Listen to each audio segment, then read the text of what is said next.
கனிமிக்க அல்லாஹ்வின் நல்லடியார்களே, இன்றைக்கு ஓதப்பட்ட சூரா சாஃபாத் என்கிற அத்தியாயத்தின் 102வது வசனத்தில் அல்லாஹு ஜல்ல ஷானஹு தஆலா ஹஸரத் இப்ராஹிம் அலைஹிஸ்ஸலாத்து வஸ்ஸலாம் அவர்கள் தன்னுடைய மகன் இஸ்மாயில் அலைஹிஸ்ஸலாம் அவர்களை அறுத்து பலியிட வந்த அந்த வரலாற்றை நினைவு கூர்ந்து பேசுவான். அந்த ஆயத்தை நாம் பார்க்கிறோம். அல்லாஹு ஜல்ல ஷானஹு தஆலா பேசுகிறான், ஃபலம்மா பலக மஅஹு ஸஅய காலையா புனைய என்று அந்த ஆயத்து துவங்கும். அதனுடைய அர்த்தம் என்னன்னா, அறுப்பதற்கான அந்த இடத்திற்கு, அதாவது தமிழ்ல நாம சொல்லணும்னா பலிபீடத்திற்கு இஸ்மாயில் அலைஹிஸ்ஸலாம் அவர்களை கொண்டு வந்ததற்கு பின்னால் காலையா புனைய இன்னி அராஃபில் மனாமி அன்னி அதுபஹுக ஃபன்துர் மாதா தரா, நான் கனவில் உன்னை அறுத்து பலியிடுவதை போல கனவில் கண்டு இறைவனால் கட்டளையிடப்பட்டிருக்கிறேன். மாதா தரா, நீ என்ன நினைக்கிறாய் என்று இப்ராஹிம் அலைஹிஸ்ஸலாம் அவர்கள் தன்னுடைய மகனை பார்த்து கேட்டார்கள். கேட்ட இடம் எது என்பதை அல்லாஹ் ஆயத்தின் துவக்கத்தில் சொல்லி இருக்கிறான். அறுத்து பலியிடக்கூடிய இடத்திற்கு கொண்டு வந்து நிறுத்தியதற்கு பின்னால் இப்ராஹிம் அலைஹிஸ்ஸலாம் அவர்கள் இந்த செய்தியை சொன்னார்கள். வீட்டுல வச்சு இனிப்புகளை கொடுத்து குழந்தையை நல்லா தயார் செய்ததற்கு பின்னால் அறுக்கிறதுக்கு கூட்டிட்டு வரல. இப்ராஹிம் அலைஹிஸ்ஸலாம் மகனை கையோடு கூட்டி வந்து அறுப்பதற்கான இடத்தை தயார் செய்து கத்தியை எடுத்து வைத்ததற்கு பின்னால் பேசுகிறார்கள், நான் உன்னை அறுக்கப் போகிறேன் என்பதா. அந்த நேரத்தில் மகன் சொன்ன வார்த்தை, கால யா அபதி, என்னுடைய தந்தையே, இஃப்அல் மா துமர், நீங்கள் எதை கொண்டு ஏவப்பட்டிருக்கிறீர்களோ அதை நீங்கள் நிரப்பமாக செய்யுங்கள். சதஜிதுனி இன்ஷா அல்லாஹ் மினஸ் சாபிரீன், இன்ஷா அல்லாஹ், அல்லாஹ் நாடினால் பொறுமையாளர்களின் கூட்டத்திலிருந்து நீங்கள் என்னை பெற்றுக் கொள்ளுவீர்கள் என்று இஸ்மாயில் அலைஹிஸ்ஸலாம் அவர்கள் சொன்ன செய்தியை அல்லாஹு ஜல்ல ஷானஹு தஆலா சாஃபாத்தினுடைய அந்த 102வது வசனத்தில் ஒரு 4-5 வரைக்குள்ளாக ஒரு பெரும் வரலாற்று பின்னணியை மிக சுருக்கமாகவே அல்லாஹு ஜல்ல ஷானஹு தஆலா சொல்லியிருப்பார். இந்த ஆயத்து ஒரு பக்கம் இருந்தாலும் கூட குர்ஆன் ஷரீஃபில் நபி மூசா அலைஹிஸ்ஸலாம் அவர்களை பற்றி நிறைய இடங்களில் பேசப்பட்டிருக்கிறது. நம் எல்லோருக்கும் தெரியும். மூசா அலைஹிஸ்ஸலாத்திற்கு அடுத்தபடியாக அதிகமாய் பேசப்பட்ட, நினைவு கூறப்பட்ட நபிமார்களில் ஒருவர் தான் இப்ராஹிம் அலைஹிஸ்ஸலாத்து வஸ்ஸலாம் அவர்கள். இந்த இடத்திலும் அவர்களை பற்றி தான் பேசப்பட்டிருக்கிறது. இந்த இடம் மட்டுமல்ல, குர்ஆனின் ஆரம்பத்திலிருந்து அலிஃப்லாம்ல இருந்து ஆரம்பிச்சு பார்த்தோம்னா நாம் ஓதிக்கிட்டே வரும் பொழுது நிறைய இடங்களில் இப்ராஹிம் அலைஹிஸ்ஸலாம் அவர்களை பற்றி அல்லாஹ் தொடர்ந்து சொல்லிக் கொண்டே இருப்பார். நாம் இப்ராஹிம் அலைஹிஸ்ஸலாம் அவர்களை பற்றி சுருக்கமாக ஒரே வார்த்தையில் அவர்களை பற்றி சொல்லுங்கள் என்று கேட்டால் என்ன சொல்லலாம் என்றால் தியாகம் என்று சொல்லலாம். இப்ராஹிம் அலைஹிஸ்ஸலாம் அவர்களை பற்றி ஒரு வார்த்தையில் சொல்லுங்கள். அந்த ஒரு வார்த்தை அவர்களுடைய ஒட்டுமொத்த வாழ்க்கையையும் பிரதிபலிக்க வேண்டும்னு சொன்னா தியாகம் என்று சொல்ல வேண்டும். என்ன காரணம்? உங்களை நீங்கள் நெருப்பு குண்டத்தில் பலியிட்டுக் கொள்ளுங்கள், அதாவது உங்களுடைய உடலை நெருப்புக்கு தாருங்கள் என்று அல்லாஹ் கட்டளையிட்டான். சூழ்நிலைகளை நெருக்கி கொண்டு வந்தான். ஜிப்ரீல் அலைஹிஸ்ஸலாம் வந்தாங்க காப்பாற்றுறேன், தேவையில்லைன்னு சொன்னாங்க இப்ராஹிம் அலைஹிஸ்ஸலாம். மலக்குமார்கள் வந்தார்கள் காப்பாற்றுகிறேன் என்று, தேவையில்லைன்னு சொன்னாங்க இப்ராஹிம் அலைஹிஸ்ஸலாம். நெருப்புக்கு உடலை தருவதற்கு தயாரானவர்கள் இப்ராஹிம் அலைஹிஸ்ஸலாம். அதனுடைய சாராம்சம் என்ன? தியாகம். தன்னை தியாகம் செய்வதற்கு இப்ராஹிம் அலைஹிஸ்ஸலாம் அந்த இடத்தில் முன் வந்தார்கள். வரலாறு நமக்கு தெரிந்தது. அவர்களுடைய மனைவி, இப்ராஹிம் அலைஹிஸ்ஸலாமுடைய மனைவி, முதுமையின் காலத்தில் தவமிருந்து பெற்ற அந்த குழந்தை, அந்த இரண்டையும் கொண்டு போய் ஆரவாரமற்ற எந்த மனித சஞ்சாரமும் வசிக்காத நடுக்காடுன்னு கூட சொல்ல முடியாது வெறும் மணல் மேட்டில் கொண்டு போய் விட்டு வா என்று சொன்ன பொழுது கண்ணை மூடிக்கொண்டு விட்டு எதுவும் பேசாமல் திரும்ப வந்தார்.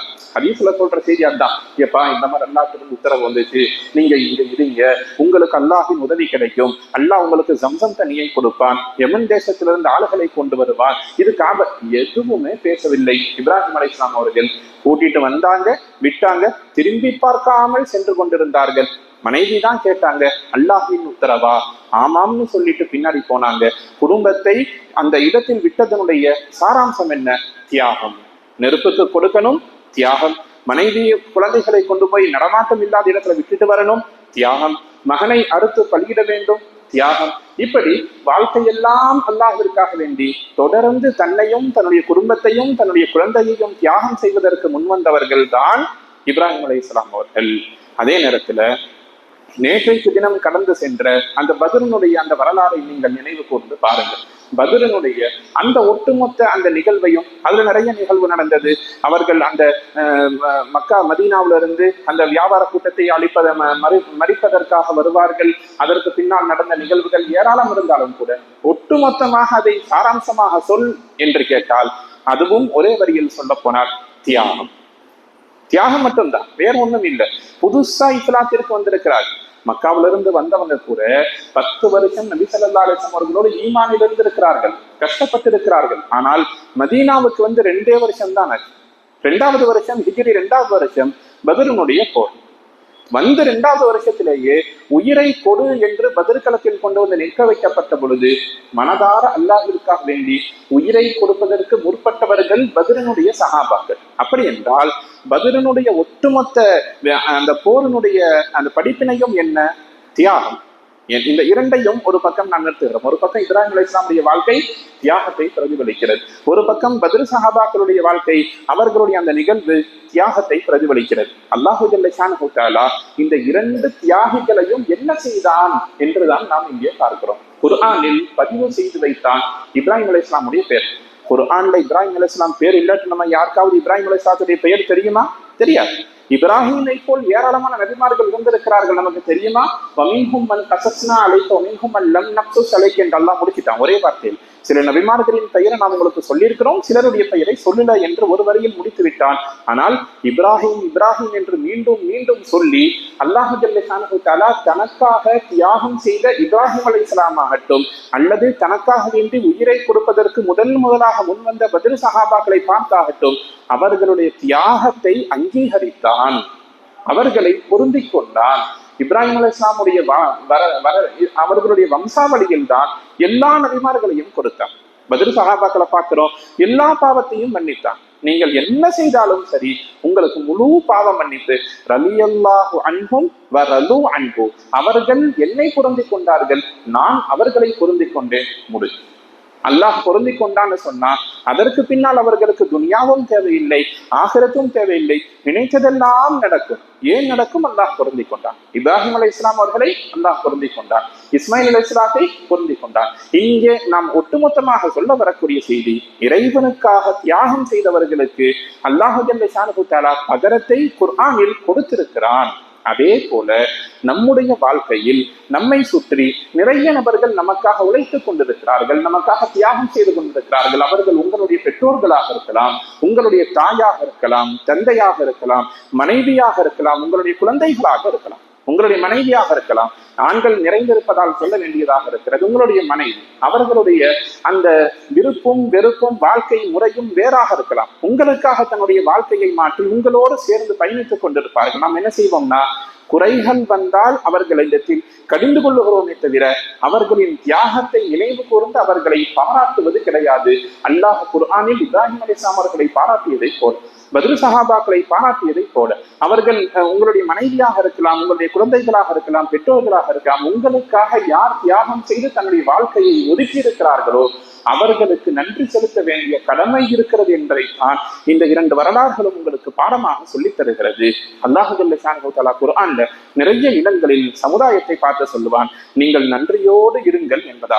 நாம் என்ன செய்வோம்னா, நிறைய இடங்கள்ல நீ சரியாக இரு என்று யாராவது ஒருவரை பார்த்து சொன்னால் நீ முதல்ல சரியா இருக்கிறியான்னு கேட்போம். நிறைய இடங்கள்ல மனிதர்களுடைய பழக்கம் என்னன்னா, எப்பா சரியா தொழுகவா, முதல்ல நீ ஒழுங்கா தொழுகிறியா, எப்ப இந்த மாதிரி பேசாத, நீ முதல்ல சரியா பேசுறியா என்று திரும்பி கேட்கக்கூடிய வழக்கம் மனிதர்களிடத்தில் இருக்கிறது. அதே மாதிரி அல்லாஹ் நம்மை பார்த்து நன்றியோடு இரு என்று சொல்லுகிற பொழுது நாம் திருப்பி அல்லாஹை கேட்போம், நீ நன்றியோடு இருக்கிறாயா என்றால் இருக்கிறான். என்ன காரணம்? இப்ராஹிம் அலைஹிஸ்ஸலாம் அவர்களுக்கு நன்றி செலுத்தும் விதமாக குர்ஆனில் அவர்களுடைய வரலாறு இருக்கிறது. உலகம் அழியும் வரை குர்ஆன் இருக்கும், உலகம் அழியும் வரை குர்ஆன் இருக்கும், குர்ஆன் இருக்கும் காலமெல்லாம் இப்ராஹிம் அலைஹிஸ்ஸலாம் அவர்கள் பேசப்படுவார்கள். உலகம் அழியும் வரை ரமலான் இருக்கும், ரமலானின் 17 வரும்பொழுதெல்லாம் பத்ர் சஹாபாக்கள் பேசப்படுவார்கள். அதே போல உங்களுடைய வாழ்க்கையில் உங்களுக்காக உழைத்துக் கொண்டிருக்கக்கூடிய, உங்களை சுற்றி இருக்கக்கூடிய யாராக வேண்டுமானாலும் இருக்கலாம், அவர்களுடைய உழைப்பை மதிக்க வேண்டும். இஸ்லாத்தை பொறுத்தவரை வியர்வை காய்வதற்கு முன்னால் ஊதியத்தை கொடு என்று சொல்லுகிறது. இஸ்லாத்தை பொறுத்தவரை உழைப்பு ரொம்ப முக்கியமான விஷயம். யாராக வேண்டுமானாலும் இருக்கலாம், அவர்களை நன்றியோடு பாருங்கள், பாராட்டுங்கள். உங்களுடைய மனசுக்கு பிடிச்சிட்டேன்னு சொன்னால் அவர்கள் யாராக இருந்தாலும் அவர்களுடைய உழைப்பை பாராட்டுங்கள், ஊக்குவித்துக் கொண்டிருங்கள். அல்லாஹ் நன்றியோடு இருப்பதை போல நீங்களும் உங்களை சுற்றி இருப்பவர்களிடத்தில் நன்றியோடு இருங்கள், பாராட்டுங்கள், பரஸ்பரம் முஹப்பத்தை பகிர்ந்து கொள்ளுங்கள். துன்யாவில் இருக்கும் வரை நாம் சம்பாதிக்கக்கூடியது காசுவனங்கள் அல்ல, மனிதர்களைத்தான். அதை நினைவில் வைக்க வேண்டும். அதே அதைத்தான் இன்றைக்கு ஓதப்பட்ட வசனம் நமக்கு பாடமாக சொல்லித் தருகிறது. எல்லாம் வல்ல ரப்புல் ஆலமீன் அல்லாஹ் ஜல்ல ஷானஹு தஆலா இறைவனுக்கு நன்றி செலுத்தக்கூடிய நல்லடியார்களின் கூட்டத்தில் நம் அனைவரையும் சேர்த்து நல்லொருள் புரிவானாக. வாஹிரு தஅவானா அனில் ஹம்துலில்லாஹி ரப்பில் ஆலமீன்.